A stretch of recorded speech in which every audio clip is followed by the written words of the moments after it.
Elizabeth at A Literary Princess. If you are new here, welcome.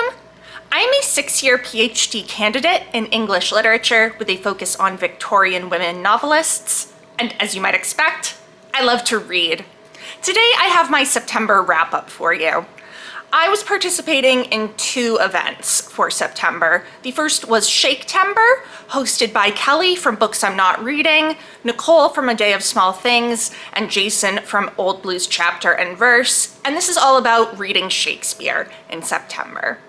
The other event was Shorty September, hosted by Bert and Sean from Past Storytime and Heather from Too Many Heathers. And this is all about reading short books, here defined as 250 pages or less, or thereabouts. So, I ended up reading 16 books in the month of September.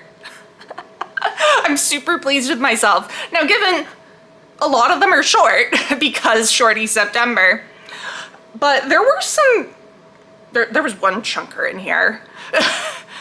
And there were some carryovers from August that were not short. So, let's jump in. First up was one of those carryovers from August, and this is New Grub Street by George Gissing. This is a Victorian novel set in the later part of the century, focused on several writers trying to make their way in the literary world. I read this for my dissertation, kind of to have it in conversation with A Struggle for Fame by Charlotte Riddell, which is also about several writers trying to make their way in literary London. I really enjoyed this. So we've got a pretty wide cast of characters. We have Edwin Reardon, who really wants to write serious fiction, but because he is so poor, he really can't. He needs to write popular fiction so that he can make money and support his wife, Amy. We then have Jasper Milvain, whose name is not on the back cover, so that doesn't help me. Rude. But he is also a writer and friends with Edwin, and he is more willing to do whatever the market wants. We then also have Marion Yule, the daughter of a writer who is helping her father with a lot of his research and sometimes even the writing itself. There's romance, there's drama, there's angst. This book is very angsty, mainly because of Reardon, but it was fantastic. I gave this 4.5 stars and really loved it, and have indeed used it in my dissertation. Next up is the first that counts for Shorty September, and it is a poetry collection. This is Snowdrifts by Devin Philbrick. So I've talked about this before. I know Devin, we went to undergrad together, so when he published a book of poetry, I really wanted to buy it and support him. I really enjoyed these. He is a beautiful poet. I don't think I knew what he was really talking about half the time, but that's okay. My absolute favorite one was actually the first in the collection, which is, if I can open the book, Space is the Place. He just has a really great way of working with words and rhyming and alliteration and double meanings of words. I thought this was fantastic, and I really enjoyed it. Next up is another very short collection of poetry, and it has no real cover because it's a library book. This is To Bedlam and Partway Back by Anne Sexton. So I have been reading a lot of Sylvia Plath and Sylvia Plath related things lately, and so the next logical step is Anne Sexton, another confessional poet who is writing about the same time about mental illness. And I did enjoy this. I had read her collection, The Death Note books, I think last year, and really didn't like it. I liked this much better. I gave this 4 stars, and I honestly can't. Oh, I do. I just opened to my favorite one, Her Kind, which I had actually read before I studied that in school. And then, what other ones did I like quite a lot? The double images, or the double image. I literally was just looking at it. You'd think I'd be able to, but no. the double image. So yeah, these were really good. I enjoyed them quite a lot. 4 stars. Next is another of those carryovers from August, and this is in no way short. This is Fairy Tale by Stephen King. It's large. This is King's take on a portal fantasy. We are following Charlie, who befriends his elderly, kind of curmudgeonly neighbor and his dog, Radar. And it turns out this elderly neighbor has a portal to another world in his shed. And when the elderly neighbor dies, he leaves the house to Charlie so that he can protect the portal. And naturally, Charlie goes through the portal along with his dog, Radar, and has some adventures. Lots of adventures. I loved this. At first, I was having a little bit of a hard time because I don't think Stephen King quite captures the voice of a 21st century teenager. And this is taking place in 2014, I believe. However, I quickly was just like, no, never mind. I was loving the plot so much. I loved Charlie as a character. I particularly loved his relationship with the dog, Radar. Radar. I love her. And I'll give you a little spoiler for if you're a person like me. So I'll just put my hand up, and then when I put my hand down, the spoiler will be over. The dog does not die. So it's okay. You can pick up the book. The dog does not die. But yes, I loved this. I gave this 5 stars. Is it my favorite of the month? It would have been, if not for one at the very end that we will talk about later. But it's definitely up there, probably going to be on my top 10 list. Next book is one that I got out of the library. This is White as Snow by Tanith Lee. It is a retelling of Snow White that also interweaves the myth of Demeter and Persephone.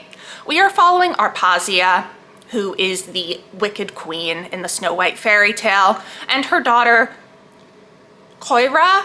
I'm not entirely sure how it's pronounced, to be honest, because I was reading it and not listening to it. This is very beautiful. It does have some heavy trigger warnings. So if you're interested, you might want to do some research into it because it's not an emotionally easy read. It reminded me a lot of Deerskin by Robin McKinley.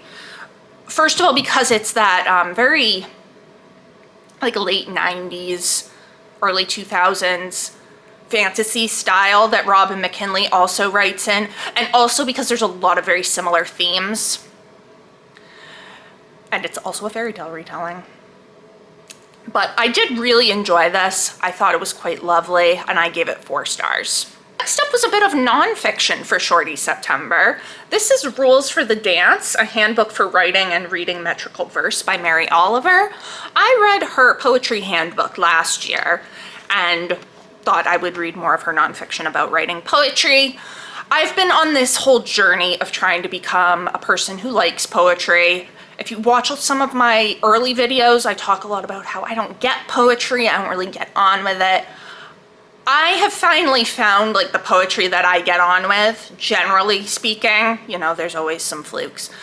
But I have started to really enjoy reading it, and I've also been writing it. So that was part of picking this up. So Oliver is specifically talking about metrical verse in this book. So like iambic pentameter and tetrameter and all those things. She has like how to do scansion, which I still don't get and never have gotten, even though I learned it in high school. But I try, I do try. Rhyming and alliteration and all that kind of stuff. And then in the back, she has like an anthology of metrical poems. So some of the most famous ones. So Shakespeare is in here, Edgar Allan Poe, other people. But yeah, I really enjoyed this. I gave this 4 stars. I didn't like it quite as much as the poetry handbook, but it is really good. Next up is another poetry book that counted for Shorty September. This is Time is a Mother by Ocean Vuong. This is my first book by Vuong, and I enjoyed it. I liked some of the poems better than others. So this was kind of hanging around a 3.5 to 4 for me for most of it. And there was a poem at the end, and I don't remember the name because I don't have the book with me. I had to return it to the library.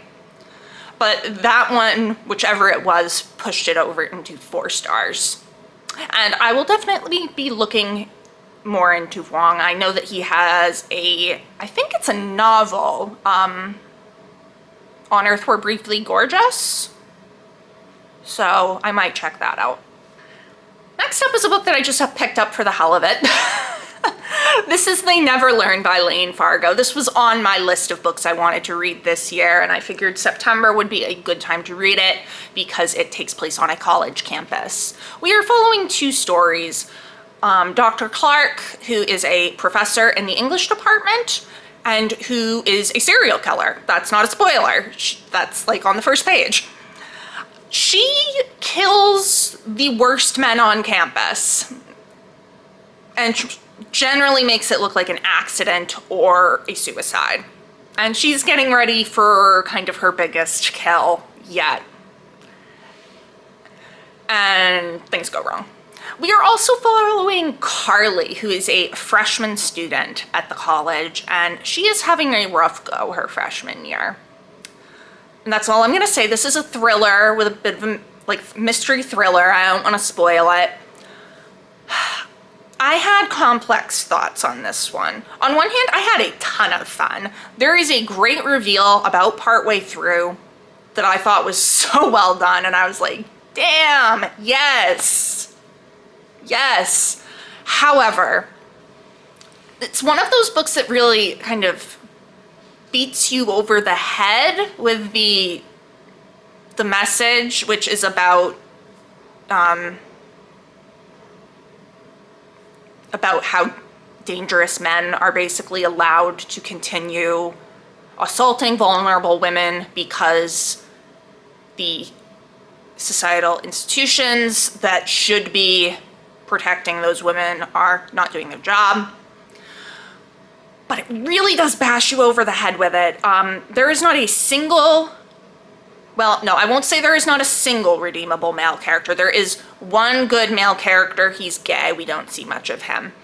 Every other man in this book is utterly deplorable, like to a cartoonish extent. I was kind of like,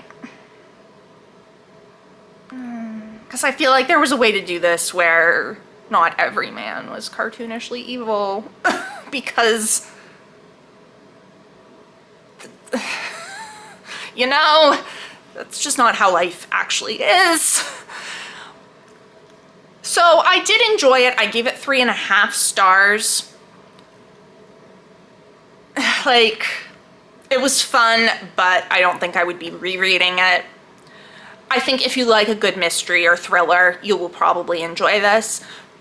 I wouldn't say go into it looking for dark academia. I don't know if I just have a different definition of what dark academia is than other people, but a lot of books that get kind of called dark academia, I pick them up and I don't really consider them dark academia. Like, they're a dark story that is frequently set at a school, but I don't consider that enough to be dark academia. I think that the academic interest of the characters, whatever it is, needs to play a very significant role in the plot and the characters and not just be window dressing. The academia part really felt more like window dressing here. We talk a bit about Dr. Clark's research. She's applying for a fellowship, but what she studies doesn't have any real relevance. So, I don't know. I'm like, am I the one that's wrong here? Or are other people the one that are wrong? Like, the secret history, if we were villains, the cloisters, whose author I forget, those all have, like, the academic interests really at the center of the story. So that is what I consider dark academia. Even A Lesson in Vengeance, which I read in August, I feel like centered the academic aspect more than this does. So I don't know, maybe I'm the one that's wrong. Maybe I should just stop picking up things that get labeled dark academia unless I've done a lot of research into them. I don't know. I did like it. It's just not one I'd return to. Now you might be saying, Elizabeth, didn't you say you were participating in shaketember? Yes, and here's the Shakespeare. I read The Winter's Tale. This is one of the few plays left by Shakespeare that I had seen performed but not read. I've actually seen it performed twice. It is one of his romances, they typically call it. In the folio, it gets put at the very end of the comedies. So the romances are typically kind of considered in between comedies and romances. They're not tragic, but there's not quite the, oh, everything's good and happy at the end feel of the comedies. So we are following two groups of royals from Sicilia and Bohemia. King Leontes of Sicilia is married to Hermione. He is best friends with King, I don't know how to pronounce it, it's like Polixes or something like that, of Bohemia, who is visiting them. And Hermione is pregnant with their second child, and he just inconceivably gets the idea that Hermione is cheating on him with his friend. And so he's like, I'm gonna kill my friend and I'm going to have my wife stand trial, and when the baby's born, I'm gonna just like have it be abandoned in the middle of nowhere. She was not cheating on him. In fact, it was completely unfounded. And then we have a big time skip and we follow the children of these folks as they kind of get together, and how the secret is revealed that Perdita, I'm not sure how, I've heard it pronounced both ways, but how she, who's been raised by a shepherd, is actually the daughter of the king and queen of Sicilia. That's a very condensed version that doesn't go into all of the really great stuff. This has Shakespeare's best stage direction exit pursued by a bear. I love seeing how they do that in the stage productions that I've seen. It was always really fun. And there's also this great scene at the end where a statue, or what we think is a statue of a person, comes to life. And seeing that performed was amazing. I wanted to do a video about this, and I didn't. But it is a really good play. It's kind of weird because of the big time jump, so it kind of feels like there's two separate halves of the play, and I definitely like the first half with Leontes and Hermione better than I do with the stuff with Perdita and Florian, who is the son of the King of Bohemia. But I did really enjoy this. I gave it 4 stars. And I'm glad that I picked it up. It's definitely a harder one, I guess, but I do think it's ultimately worth it. Next up, we have another one for Shorty September. This is Passing by Nella Larson. I know it doesn't look short, but that's because the Norton critical editions have a bunch of stuff in the back. It's actually like 80 pages or something. This was published in 1929. It is following 2 Black women, Irene and Claire, who knew each other when they were younger. And Claire has started passing as a white woman and has married a white man who does not know she is Black. Yet she is also missing the culture that she grew up in. And so even though Irene is like really hesitant to get close to Claire, Claire is really pushing for a relationship. This was amazing. This was so good. I gave this 4.5 stars. This is so short, it packs such a punch. Larson's a beautiful writer. The tension, oh my God, the tension in this book. It was spectacular. I gave this 4.5 stars. you're like, Elizabeth, you said it's amazing. Why isn't it 5? I don't know. There's always just something with books, with like modern books. So like from the 20s and the 30s that I just like don't always, mainly the 20s and the late 19 teens. I don't know. There's always something. It's kind of like how Mrs. Dalloway is a 4.5 star for me. I think that very easily this book could become a 5-star upon rereading it. I think that even though it's so short, there's a lot there that you can go back to it multiple times. And I probably will, although this is my friend's copy and I need to give it back to her, but I'm so glad she lent it to me because it is so good. Next up, we have one that counted both for Shorty September and Shaketember, which The Winter's Tale did too because it's short. This is Exit Pursued by a Bear by E.K. Johnston. This is a very loose retelling in the modern day of The Winter's Tale, following a high school cheerleading captain named Hermione Winters, who is sexually assaulted while at cheer camp. Now, like I said, it's super loose and it's really only dealing with the Leontes, Hermione, and then also Paulina kind of set of relationships from the play. I love this book. This was a reread for me. I'd read it multiple times before when it first came out and loved it then. I loved it now. So it was a 5-star from me, and it was really fun to read right after having read the play to see the connections. Next up, we have another one that didn't count for either event. This is The Lady's Mile by Mary Elizabeth Braddon. I picked this up as part of my dissertation reading because in this book, we have the reappearance of a character from The Doctor's Wife, Sigismund Smith, who is a novelist. And I am writing a chapter about The Doctor's Wife, largely focused on Sigismund Smith, so I wanted to read this and see what I could bring in from it. This is ultimately a novel about the marriages of two women, Lady Cecil Chudley and Florence somebody. Crawford? I was right. Florence Crawford. And they both make marriages to men that they don't love. And it's about how these marriages turn out.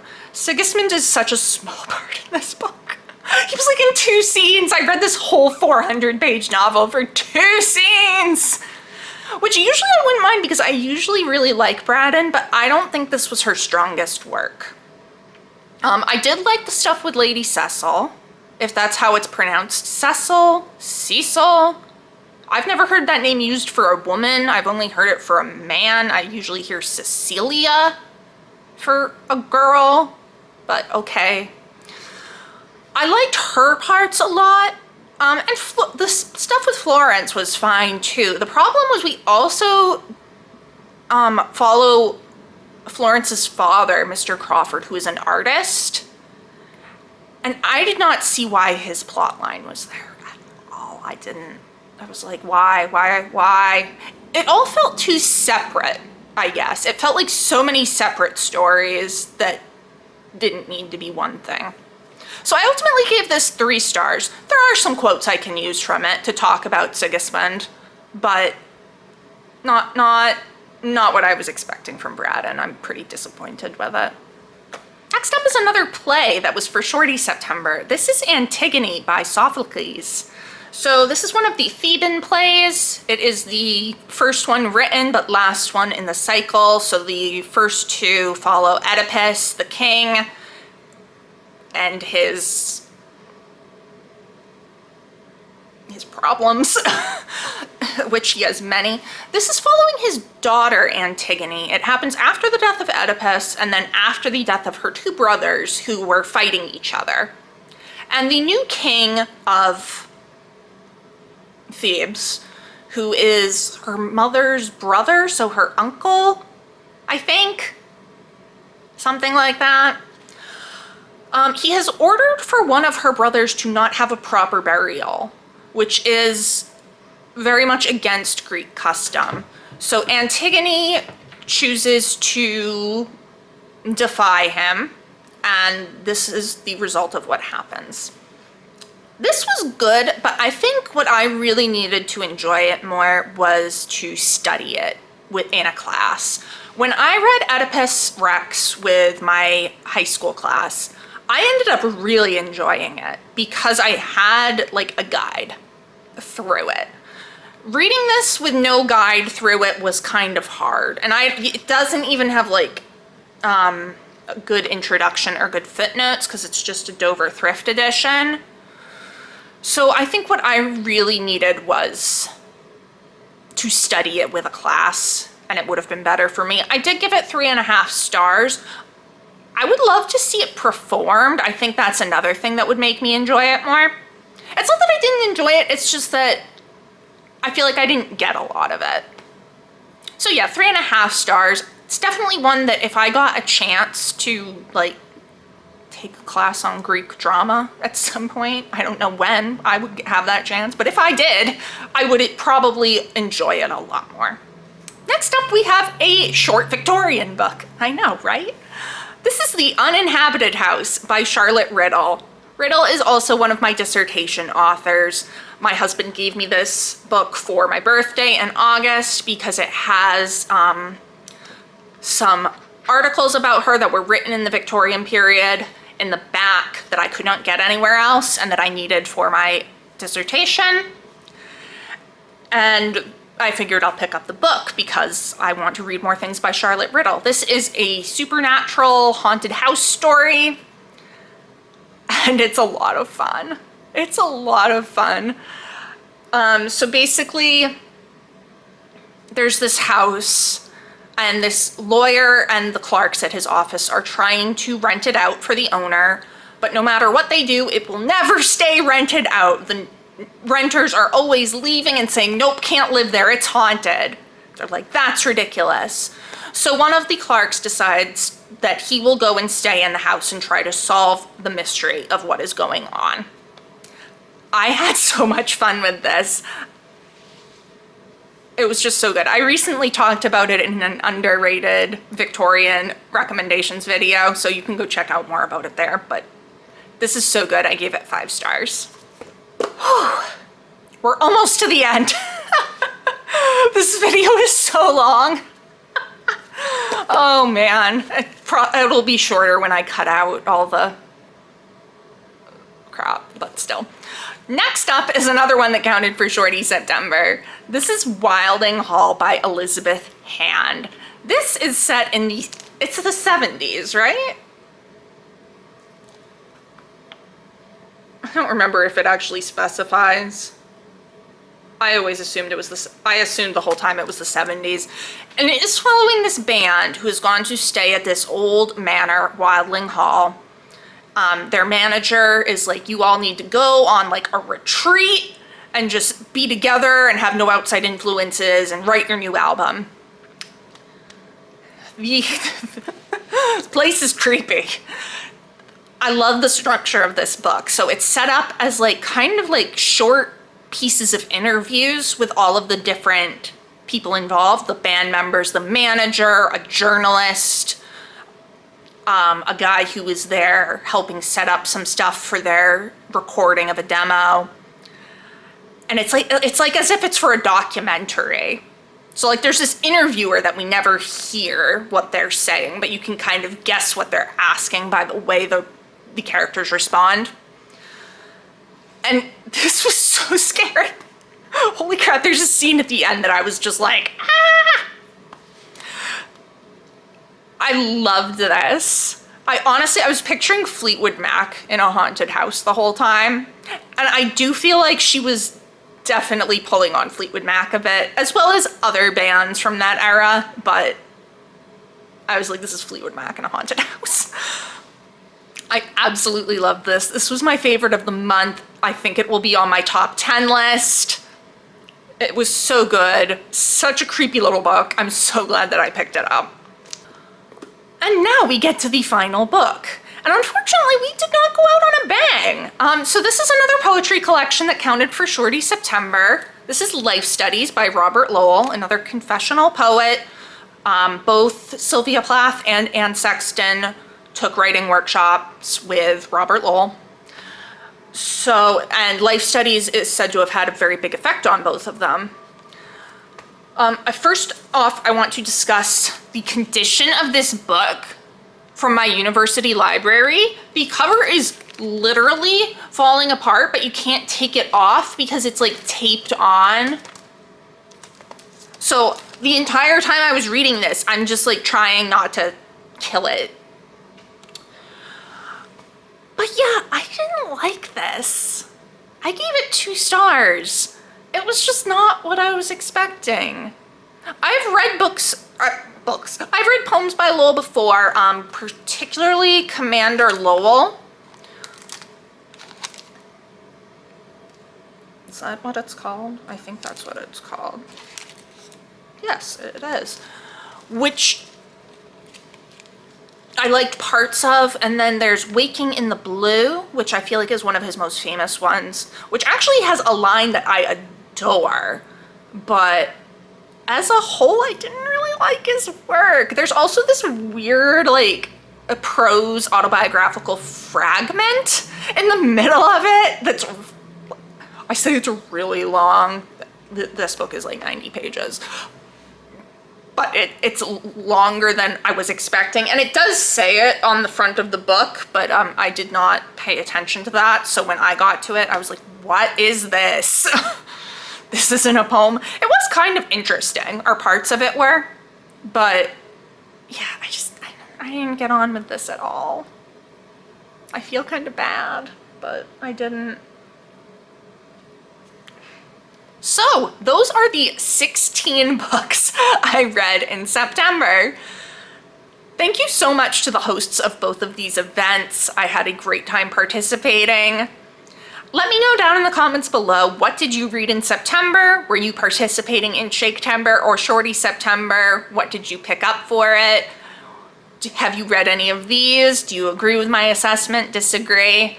If you enjoyed this video, please don't forget to give it a thumbs up and subscribe to see more of my bookish content. It has been great chatting with you. I will see you soon.